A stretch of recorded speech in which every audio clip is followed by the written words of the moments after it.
Translation and purport by His Divine Grace, Sri Prabhupada. O King, the Supreme Personality of Godhead, Vamandev, then spoke to Bali Maharaj, the most liberal and celebrated personality whom he had arrested with the ropes of Varuna. Bali Maharaj had lost all bodily luster, but he was nonetheless fixed in his determination. Purport. When one is bereft of all his possessions, he is certainly reduced to bodily luster. But although Bali Maharaj had lost everything, he was fixed in his determination to satisfy Vamandev, the Supreme Personality of Godhead. In Bhagavad Gita, such a person is called Sthira Pragya. A pure devotee is never deviated from the service of the Lord, despite all difficulties and impediments offered by the illusory energy. Generally, men who have wealth and opulence are famous, but Bali Maharaj became famous for all time by being deprived of all his possessions. This is the special mercy of the Supreme Personality of Godhead toward his devotees. The Lord says, Yasyaham anugrahanami harishye tadhanam shanaihi. As the first installment of his special favor, the Lord takes away all the possessions of his devotee. A devotee, however, is never disturbed by such a loss. He continues his service, and the Lord amply rewards him beyond the expectations of any common man. Om Ajnanatimirandasya Jnananjana Shalakaya Chakshur Unmilitam Yena Tasmai Shri Gurave Namaha.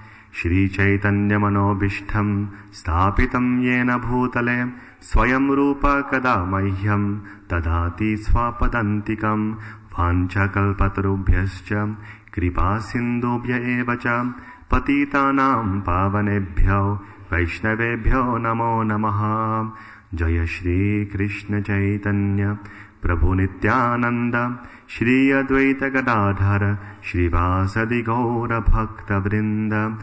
Hare Krishna, Krishna Krishna, Hare Hare, Hare Rama, Rama Rama, Hare Hare. Hare Krishna, and good morning to all our devotees today, on the special day of the festival of Sachi Devi and Jagannath Mishra. So I'll just quickly cover the translation, and then I'll speak some words on this most important day in the life of the parents of Lord Chaitanya. So the translation once again. O King, the Supreme Personality of Godhead, Vamandev, then spoke to Bali Maharaj, the most liberal and celebrated personality whom he had arrested with the ropes of Varuna. Bali Maharaj had lost all bodily luster, but he was nonetheless fixed in his determination. So the ropes of Varuna have been used continuously throughout the Itihasas.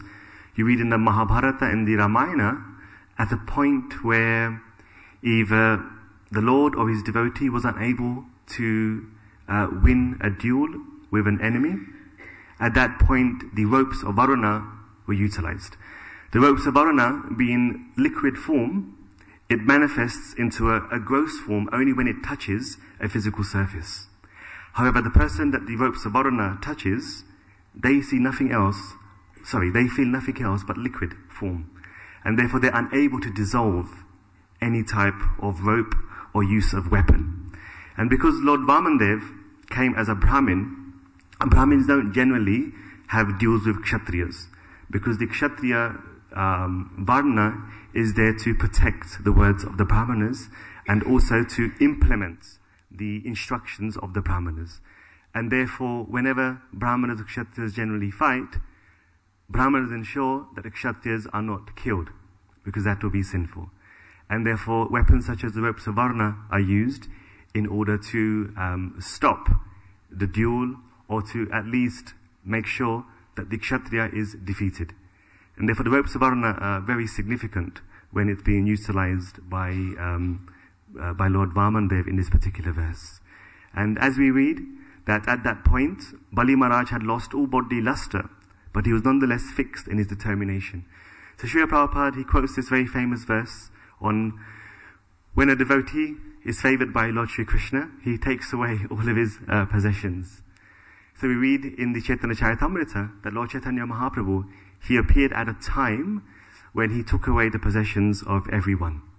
And he did this by setting an example from the very beginning by being born in the house of Jagannath Mishra, who was considered at that time to be a very learned and exalted Brahmin. However, you'll read regularly in Chaitanya Charitamrita and Chaitanya Bhagavat on how Jagannath Mishra and Sachi Devi actually lived in a very poor or poverty-stricken household. Nonetheless, despite Lord Chaitanya having taken birth in such a poor household, whatever he wanted, he got. So if he wanted to reach out for the stars and the moon, as Vrindavan Das Thakur explains, he'll be very determined to reach out for the stars and the moon. Lord Chaitanya Mahaprabhu, despite living in the home of materially poor people, he lived like a king. And he demanded like a king. And he would never compromise anything else. He acted like a king, and he felt himself to be a king. In fact, Nilambar Chakravarti Thakur, I'm just going to fast forward slightly. Nilambar Chakravarti Thakur, when he first met his grandson, he said, you know, for many, many years there's been a prophecy that one Bengali is going to become the king of the world. Now that's very rare for a Bengali to become the king of the world. Generally it was always the Uttar Pradeshis, people who were born in the Arya Deshas, like Ayodhya or Mathura, or Kashi or Panchal, sometimes Punjab when it was purely a Vedic situation. But in Bengal, you never find a Bengali king. And therefore, Nilambar Chakravarti Thakur said that maybe this boy is going to become the king of the world. And what's interesting is, along with Nilambar Chakravarti Thakur, there was a Brahmin who accompanied him.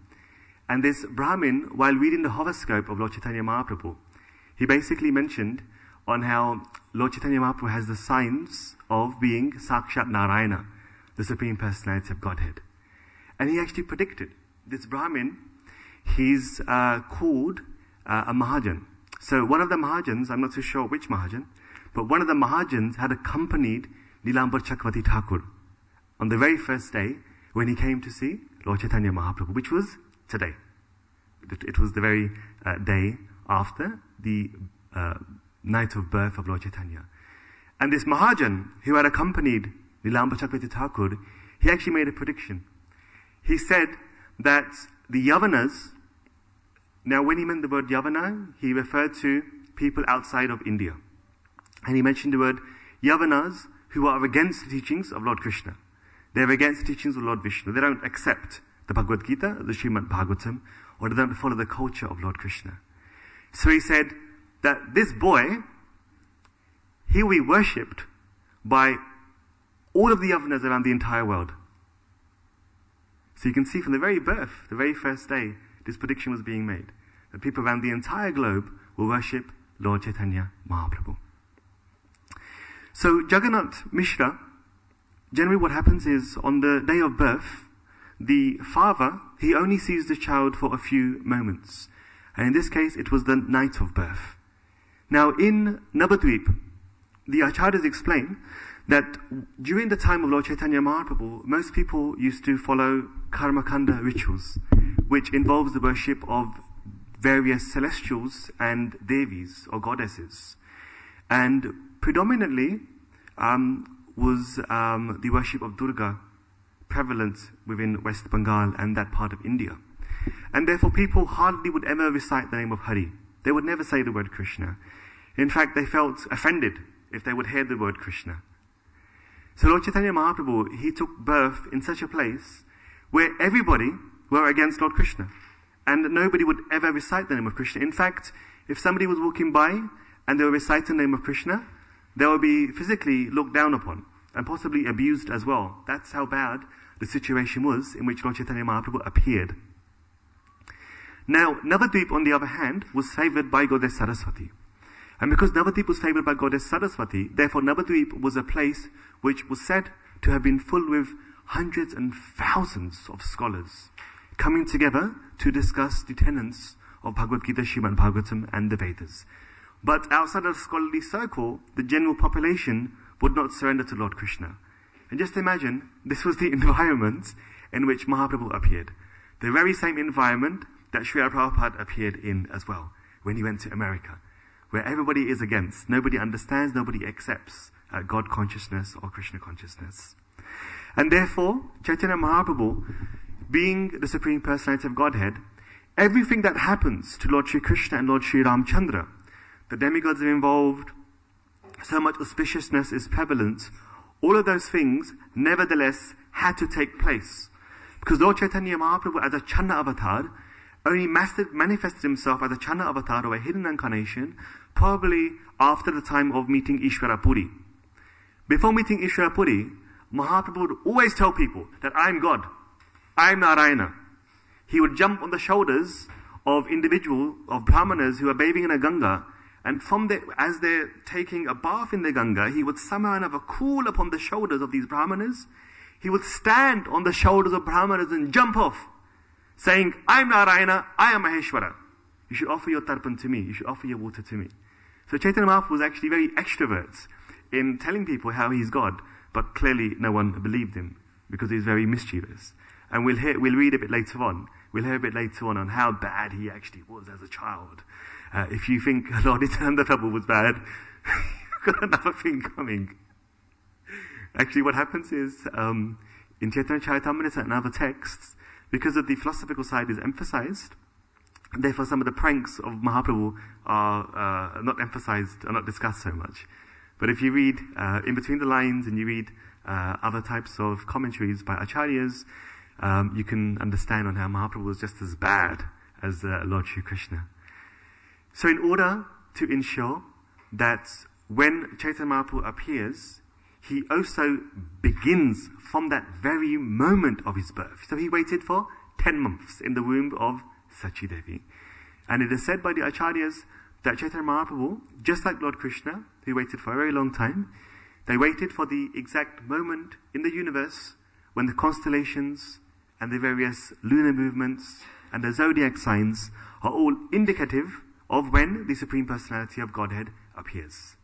And therefore, Sachima, she held Chaitanya Mahaprabhu in the womb for 10 months.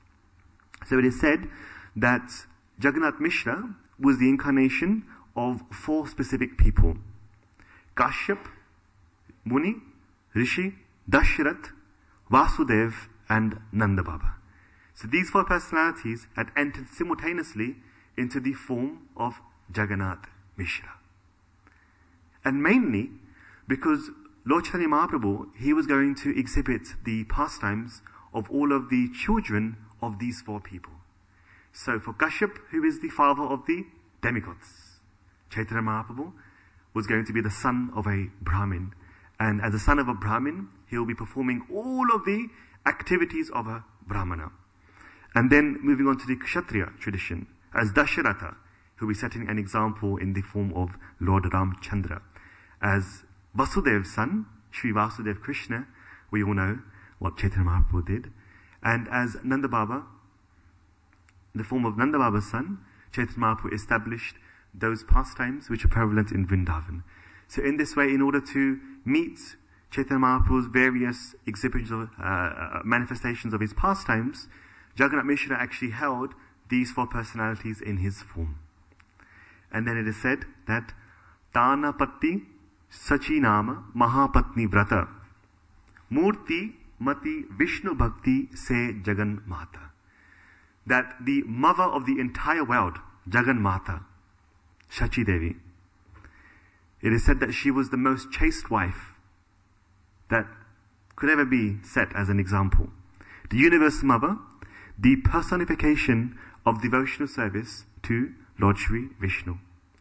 As we all know, that previously to Lord Chaitanya Mahaprabhu, 8 daughters had expired.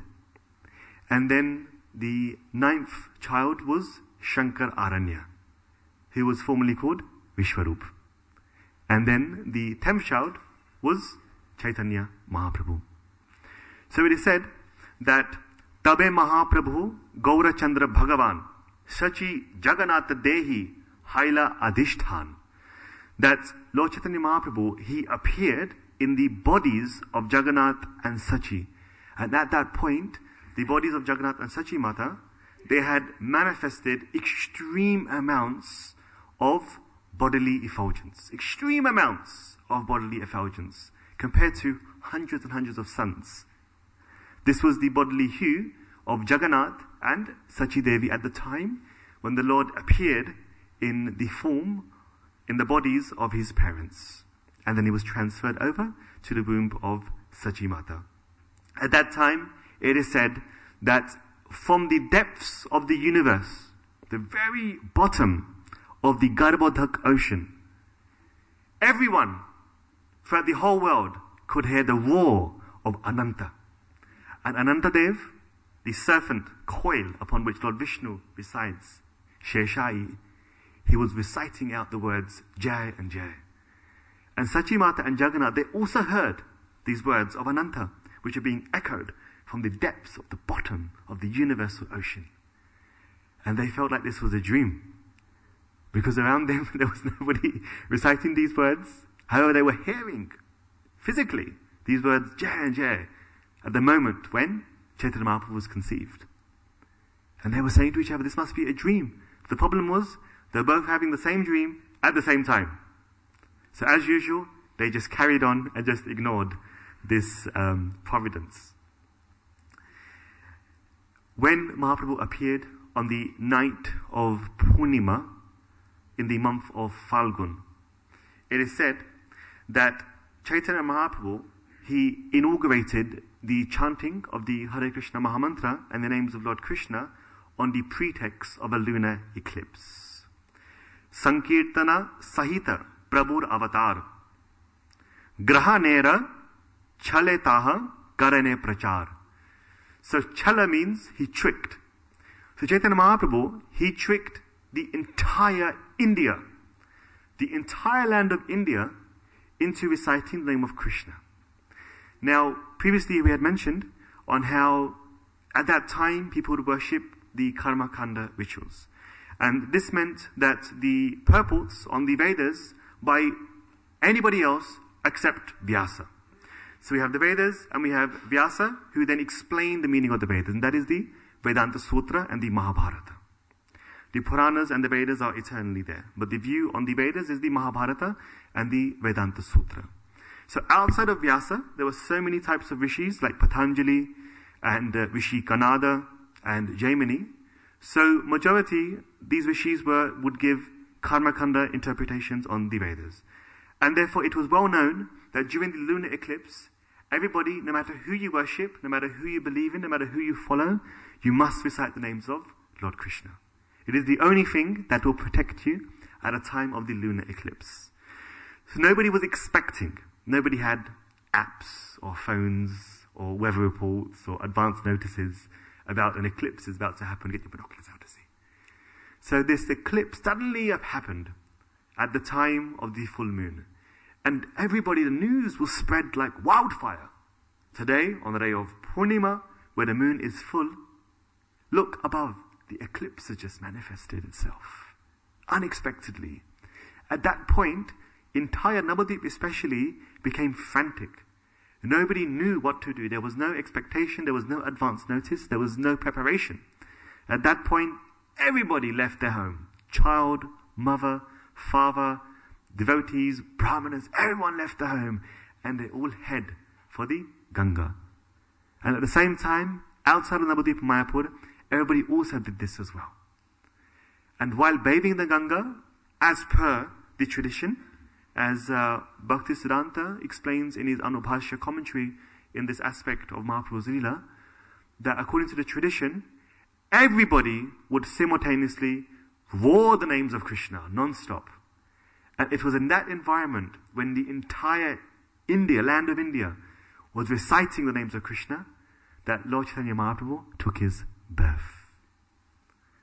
And nobody knew what they were doing. That very same name, that very same mantra, that the very same form of Krishna that comes to mind while reciting the name of Krishna, nobody knew what they were doing. Mahaprabhu tricked everybody into chanting the name of Krishna at the time of his birth.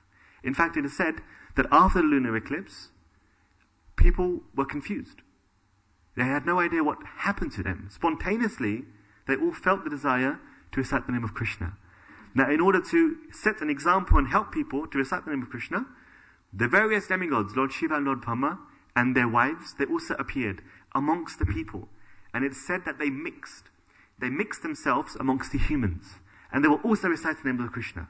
And as they did this, people would look and they would just say, okay, we should also do the same thing.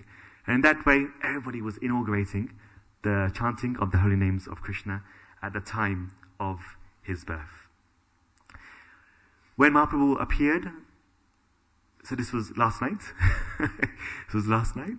So Jagannath Mishra, he came forward and he explained to the midwives, Navahim Krintata Standim Chamadatta. At this point, do not give the breast milk to this baby. Do not cut the cord. And at that point, when he recited these words, the Jagannath Mishra came forward and having placed specific items upon the tongue of Lord Chaitanya Mahaprabhu, items such as ground rice and ghee, using a golden item. At that point, having recited the prayers of the Jata Karma, by which the child in the womb retains its memory of hearing the Bhagavatam and of hearing passages relating to Lord Krishna, in order to retain the memory of the child, the Brahmin father, he placed these items upon the child's tongue before the cord is cut. And in doing so, it is said that the child then avoids jaundice. Because when the child catches jaundice, then Lord Shiva appears as Jwara, a fever, and he wipes away the memory of the child. So whatever spiritual inclination the child receives during the time in the womb, 8 months, or in this case 10 months, is completely wiped out. And therefore the Jata Karma is performed, especially in the Brahmanical communities, because they take time to recite the Bhagavatam, the Bhagavad Gita, the Mahabharata, and different texts to their child, so that when the child appears from the womb, he or she are already quite advanced. And then when the child catches jaundice, at that point he develops a fever, and then it is said in the Bhagavatam, the child, he or she has its entire memory wiped out, and they cry out of illusion and out of being ignorant. So for the Jata Karma, Mahaprabhu did not catch any jaundice despite being very yellow and golden. He didn't develop a fever. He maintained his entire memory. And having done so, then Jagannath Mishra went back to the Ganga and he bathed. After bathing, then at the next morning was the festival of Lord Jagannath Jagannath Mishra and Sachi Devi. During this festival, traditionally the mother who has given birth, she remains within the confined area of the home, but she doesn't go out to associate with the general public. Now, clearly in the Ayurveda, it talks about infections and other types of reasons why generally at that point a mother who has given birth doesn't mix in the outside environment. But also more importantly, it is so that the mother can recover from the period of delivery, of giving birth and labor. And therefore it is said that the mother is then spoilt by the husband, as they should be doing so. And also the entire family, they come together to give her gifts and to inaugurate a celebration by which they can change the mood of the mother, the Sutika, who has just given birth. And therefore, in this way, Jagannath Mishra, he held a festival in the courtyard of his home. And at that point, it is said that once again, demigods, they appeared in the courtyard of Sachi. They mixed with the humans. And when they saw Chaitanya Mahaprabhu, the demigods spontaneously, they felt a sense of ecstasy. And the demigods did something which they never do. The demigods started to embrace each other. Now, they're celestials. They are a bit reserved, a bit like the British. They're a bit reserved. Don't touch me. I'm sorry. So the demigods suddenly start to embrace each other. And some of the demigods that were antagonists, that didn't actually get on because, just like British, you may be quite, dignified and quite orthodox. And if you don't get on with somebody, you still say, good morning, hello. And that's the end of the conversation. The demigods, who were not getting on with each other, due to seeing the face of Lord Chaitanya Mahaprabhu, they went to each other and they started to kiss each other. And nobody stopped each other. That was the state of ecstasy that demigods were feeling when they saw the form of Lord Chaitanya Mahaprabhu. And then, as we explained, Dinamba Chakravarti Thakur appeared, his grandfather, along with this Brahmana, this Mahajan. And this Mahajana, he mentioned that he's so privileged to be calculating the name, the horoscope of Chaitanya Mahaprabhu. You see, because what happened with Dinamba Chakravarti Thakur, who was a great astrologer, he started to explain on how he's never seen a chart in this form. Because this chart was showing that all positive planets that are indicative of somebody who is the Supreme Personality of Godhead. So for example, planets which represent religiosity. So for example, Jupiter. So in the Gita, Krishna explains that amongst the celestials, he is the priest of the celestials, Brihaspati. So Jupiter, Brihaspati, is considered to be a symbol of religiosity. So in the chart of Lord Chaitanya Mahaprabhu, the planet of Brihaspati was in a position that manifested the ultimatum of being dharmic or righteous. And then planets which represent material opulence, beauty, physical beauty, such as Shukra or Venus, were also in exalted positions. Planets which represent determination or, fire or strength, such as Mars, were also in exaltation. So in this way, Dinamba Chakravarti Thakur was saying that I've never seen somebody's chart like this. I've only heard in the Vedas that charts like this represent the Supreme Personality of Godhead. But the Mahajan, he was looking, he was doing a deep dive on the astrological chart of Chaitanya Mahaprabhu. And therefore he said that Hena Koshti Gani Lanan Ami Bhagyavan, that having seen this chart of Lord Chaitanya Mahaprabhu, I have become supremely fortunate, Bhagyavan. All opposites, despite being a poor Brahmin, he felt that the entire world's opulences has now entered into his possessions. This is what this Mahajan felt when he saw and when he was reading the chart of Chaitanya Mahaprabhu's horoscope. And he said that Shri Vishwambara Nama Haibe Ihan, that this child, he is none other than Lord Vishwambara, who is glorified throughout all of the Vedas. This Mahajana, he was a Vedachari. He had studied the Vedas since the age of 5. And this Mahajan was describing that you have Krishna, who is propitiated in the Vedas, and then you have a form of Krishna called Vishwambara, who is worshipped in the Vedas. Hiranmayena patrena satyasya pitam mukham. Where the Ishopanishad explains that, my dear Lord, may you please remove the gold and effulgence. Hiranya is gold.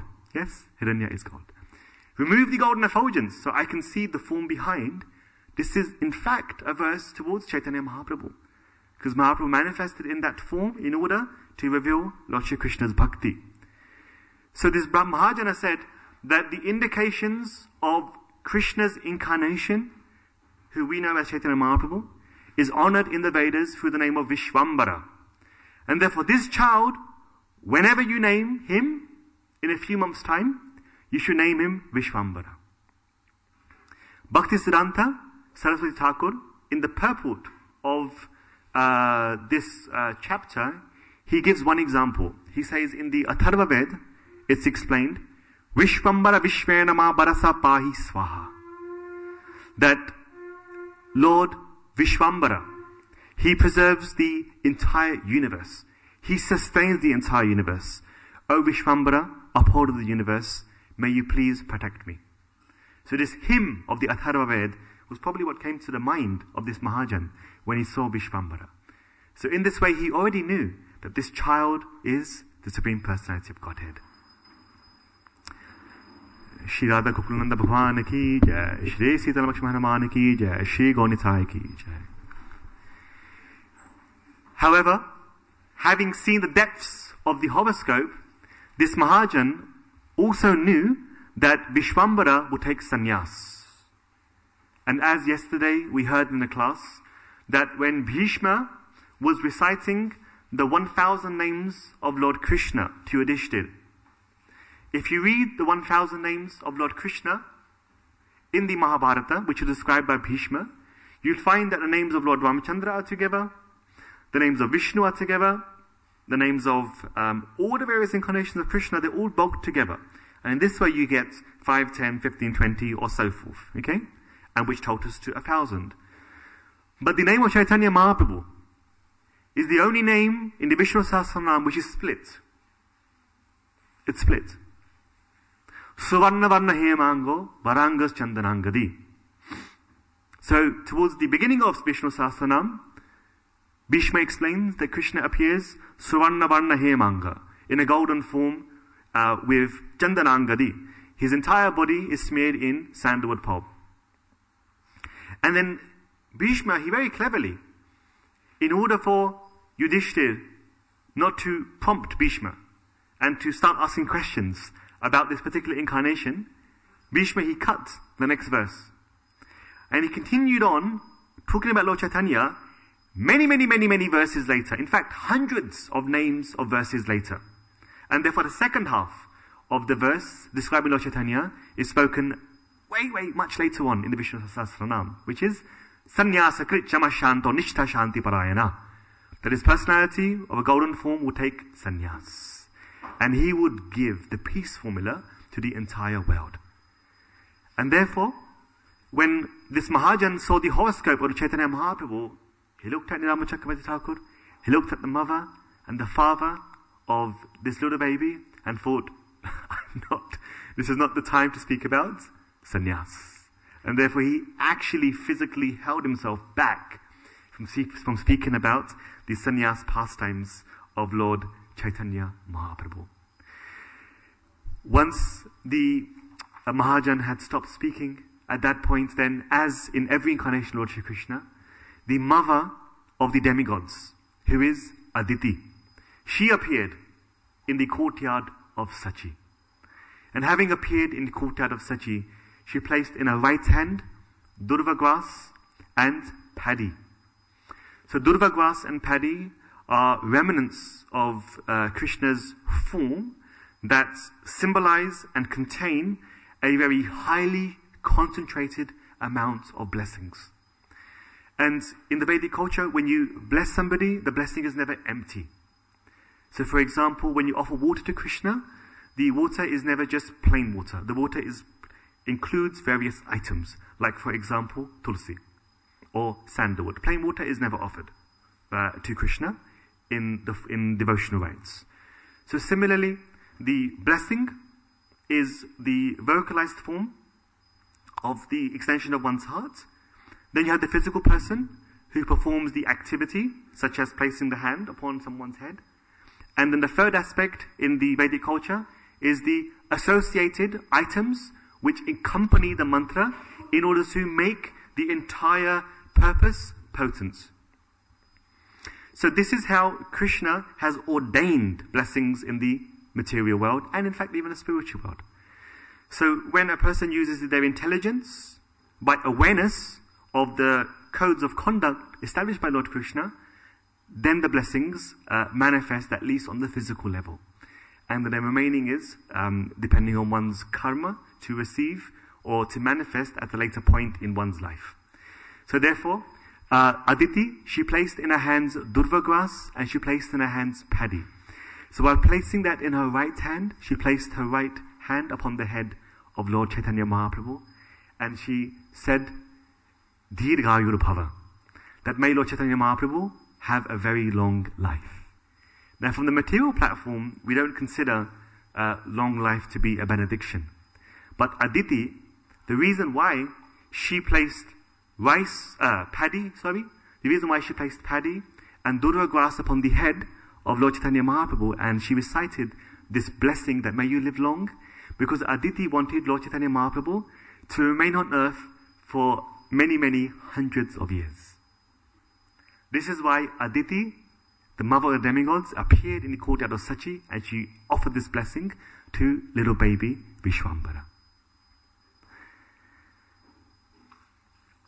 1 month later, as Sachi Mata and Jagannath Mishra were performing various ceremonies in honor of the birth of their child, the demigods realized that the family and the relatives of Chaitanya Mahaprabhu have no idea that he is the Supreme Personality of Godhead.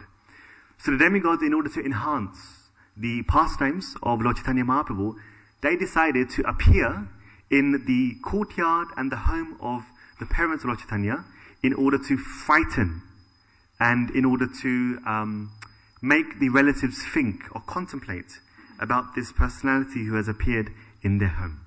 So regularly the demigods would cast their shadows within the house of Jagannath Mishra. And Jagannath Mishra, when he would see shadows walk by him, he would assume that his house is now being haunted by ghosts and spirits. And sometimes the demigods, they would walk around the house of Chaitanya Mahaprabhu because they wouldn't come and see him, take blessings of Lord Chaitanya as he was a baby. This all happened just before the first month ended. So people would come into the home and they would attempt to do exorcists. They would attempt to do exorcists in the home of Chaitanya Mahaprabhu. Because the impression was that the home has now become haunted. Every day we are hearing anklet bells. Every day we are hearing people's footsteps. We see shadows going by here and there. And sometimes, in fact, just after the first month, Chaitanya Mahaprabhu, in order to confuse and completely bewilder his very innocent, Brahminical, peaceful parents, he would crawl around the house and he would break every pot of milk, every pot of yogurt, the stacks of grains, of dal, of rice. Lord Chaitanya Mahaprabhu, he would scatter throughout the entire home. There was no way that the parents of a 2 or 3 month-old, I'm just thinking about my own children. Yes, there's no way that you would think that your child could do such an atrocious activity. Is that correct, mothers? Children at that age, they can't do these things? So they were bewildered. Who has done this?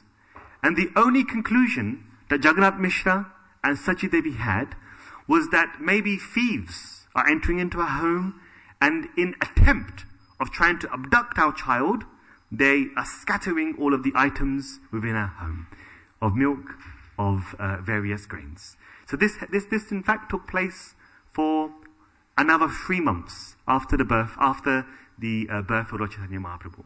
And then in the 4th month from his birth was the time of the name-giving ceremony.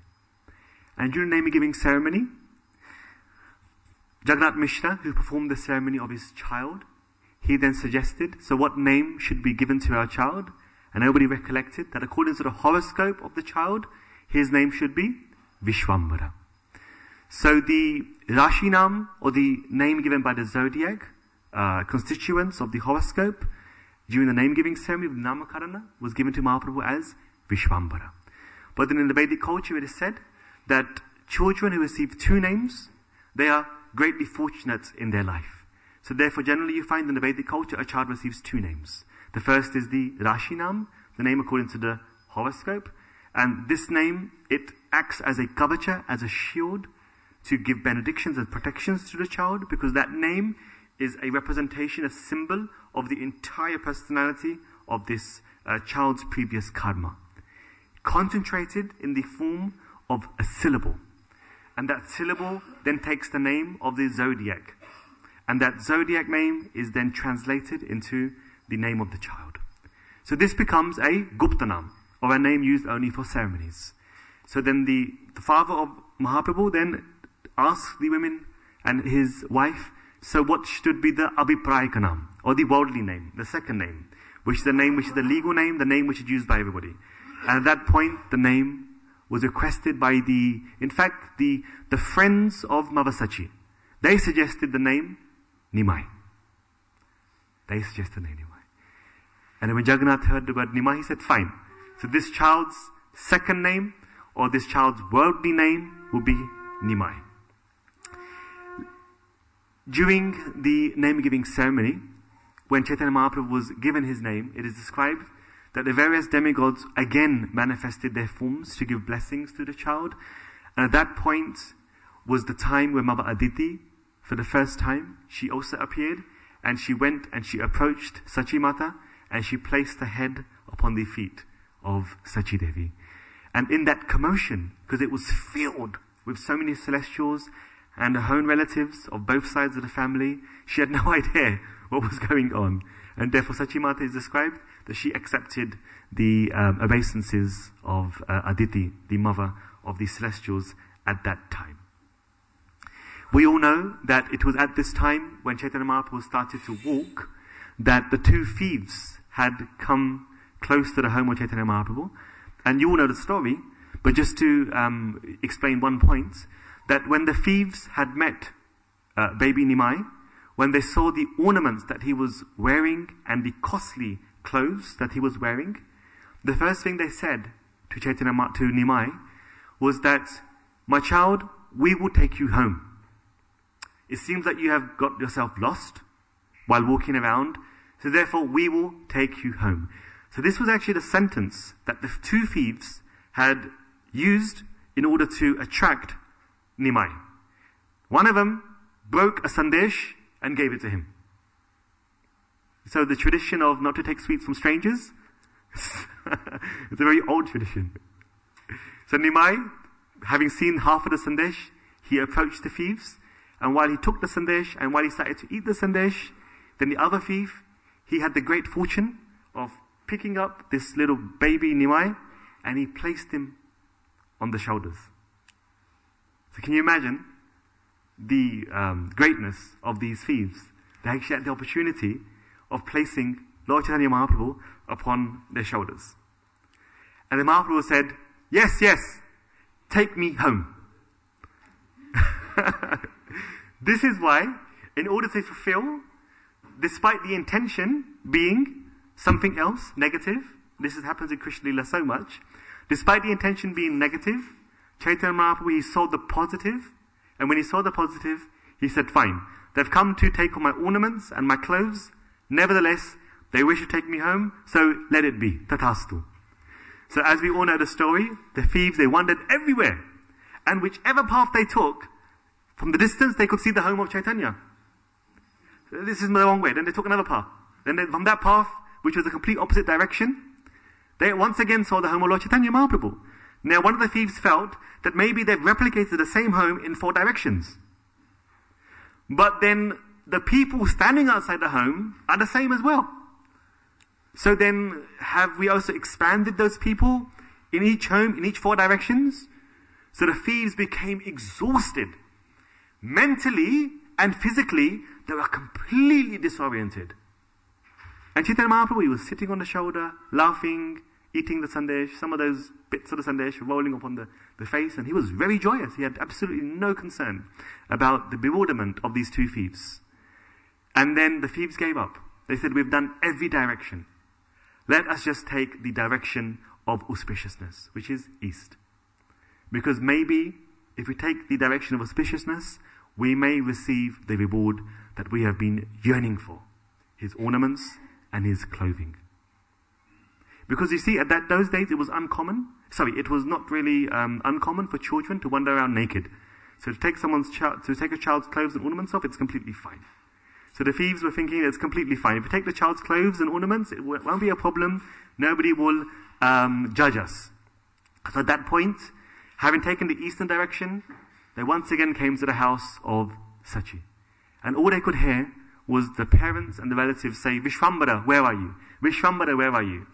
And then suddenly they thought, if we can't get away with murder, let's get away with being good. So they put the child down and said, "Here, we found your child." We found your child. At that point, because of the commotion, all of the relatives and the parents and the uncles and the aunts, they went to get Chaitanya Mahaprabhu, and one of them shouted out, where are those people who brought back our son? Grab their head and tie a turban around their head.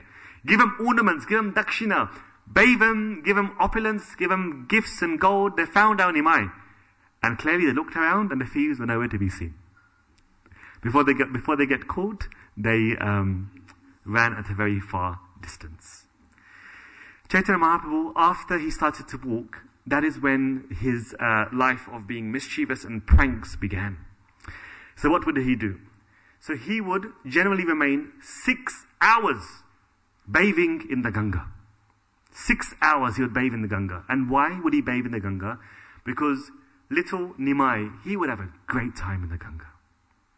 Anyone who would come into the Ganga will become the object of the splashing of the water of the Ganga by the feet of Chaitanya. Chaitanya Mahaprabhu would sometimes float upon the Ganga water, like a very, very peaceful, calm Brahmin child. And if a Brahmana was standing there offering oblations into the water, he would walk by, he would float by, so you can imagine, floating by the stream, just like a log of water, a log on the water floating by, and suddenly he would kick his feet, and from his feet, he would splash the water into the eyes of these Brahmanas. The Brahmana's meditation would break. Now the thing is, being splashed from the hands and the feet is very different for orthodox, ritualistic Brahmins. So they will say that we are trying to bathe ourselves to get pure, and now this child is kicking water into our eyes. And then one other Brahmin, he would be sitting on the banks of the Ganga. He would take out from his pouch a Shivalinga. He would place it upon the sandbanks of the Ganga, and as he placed his hands together, and he closed his eyes to recite prayers, Nimai would come, and he would steal the Shivalinga. He would run off with the Shivalinga, and he would throw it into the Ganga. The Brahman would wake up from his meditation, no Shivalinga. Some other Brahmanas, they would have a little Shalagram Shila, and they would have all of the dravyas, all of the upchara items like sandalwood, sindoor, incense, deepa, camphor.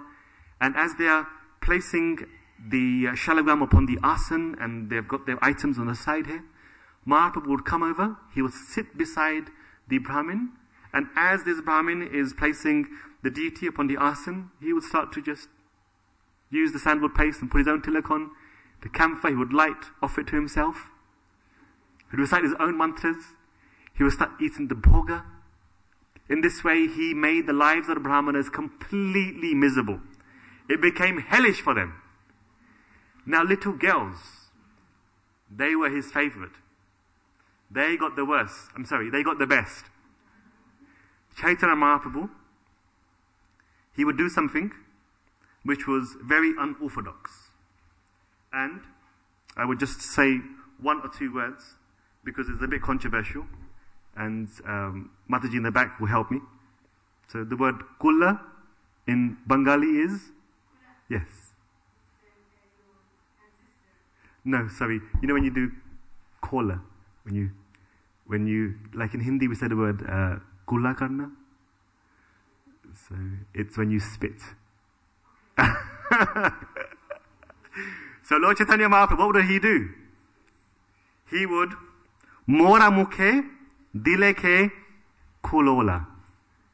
He would spit water into the faces of little girls.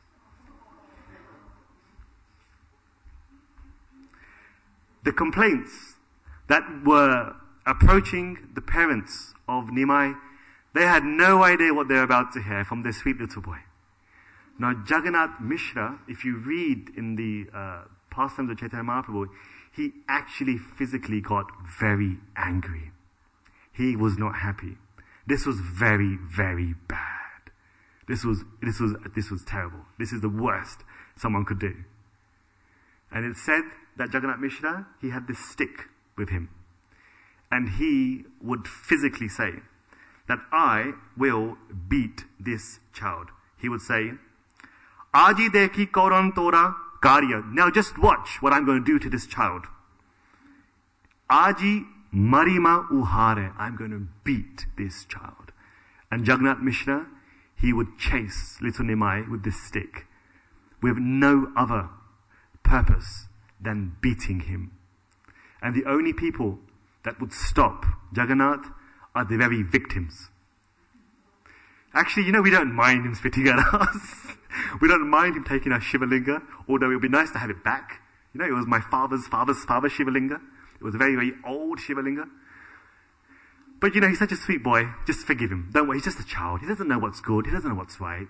You know what? Send him to school. Now this is when things got really bad. When he was sent to school. And then, as you all know, Chaitanya Mahaprabhu, in order to calm his pranks, he was then sent to school. So he can distinguish between right and wrong.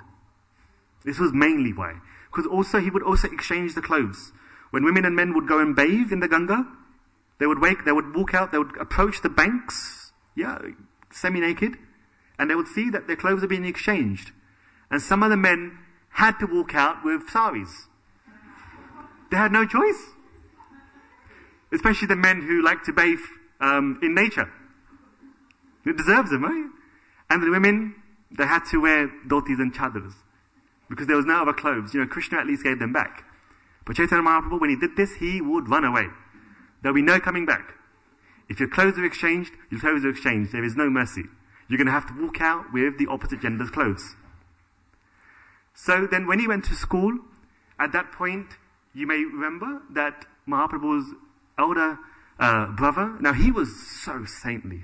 When this Brahman came to cook once and twice, everyone knows the story, the way he cooked the third time was not upon the request of Jagannath Mishra, because you probably know, the Jagannath Mishra, he had his hand on his head, and his head was down. He was completely in shame that Chaitanya Mahaprabhu had spoilt the food offerings of this Brahmin, so he could not say anything. He said, I've humiliated my ancestors.